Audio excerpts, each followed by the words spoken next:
He thought she was weak because she never spoke. He thought silence meant fear.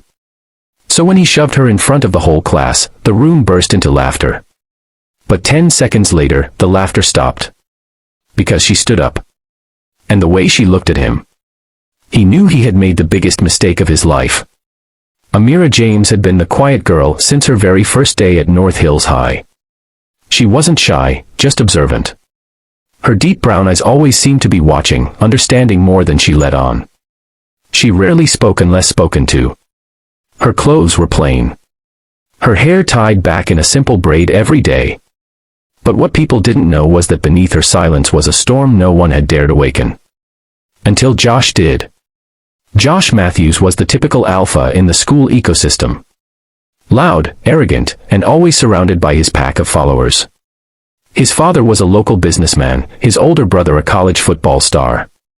Josh thought he owned every hallway he walked down. And he hated what he didn't understand. Amira confused him. She didn't flinch when he mocked her. She didn't blush when he threw fake compliments her way. She didn't even look at him when he pushed past her in the halls. She made him feel invisible, and Josh couldn't stand being invisible. That's why he made her his next target. It started with whispers. Dumb rumors that Amira was crazy, or probably mute. He'd talk loud enough for her to hear, hoping for a reaction. But she gave him none. Until the day he made it physical. It was during fourth period English. The class was working on group presentations, and Amira, of course, had chosen to work alone. She stood quietly at the front of the room, holding her notes. The class barely looked up. They had no idea that something unforgettable was about to happen. Josh, seated in the back with his friends, tossed a paper ball at her. It bounced off her binder. She didn't even blink. That got under his skin. So he got up.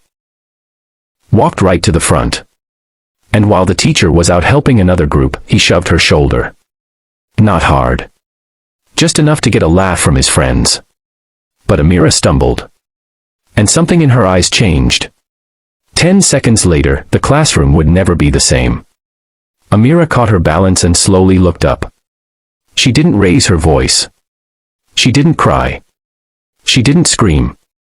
She stepped forward. Josh laughed again, playing tough, trying to keep control of the scene. "You got something to say, Mouse," he mocked. Then Amira did something no one expected. She dropped her binder to the floor. Her hands came up, calm, precise. And in a single fluid motion, she grabbed his wrist, twisted it behind his back, and shoved him forward against the whiteboard. The loud smack silenced the entire room. Josh gasped, pinned and helpless. Amira leaned in, her voice still soft but sharp as glass. "You think being loud makes you powerful," she said. "You think silence means fear? Let me educate you." Josh whimpered. He couldn't move.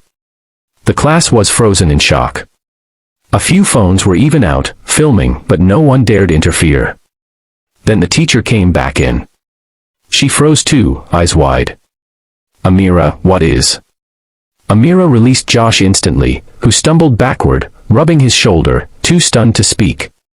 "He laid hands on me," she said simply, picking up her binder. I responded. She walked calmly back to her seat, not even bothering to look at Josh again. The aftermath was swift. The video spread through the school by lunchtime.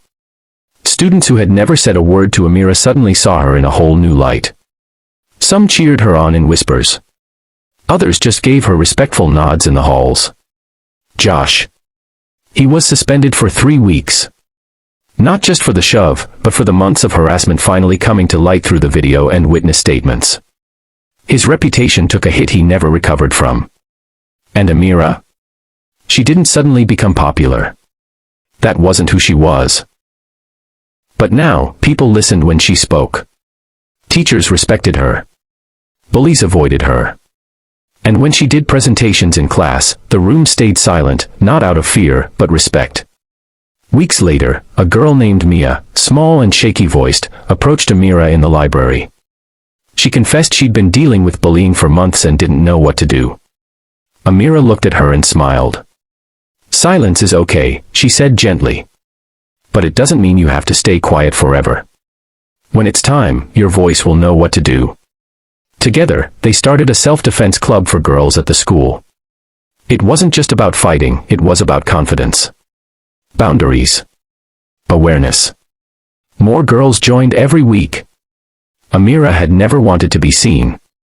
But now that she was, she made it count.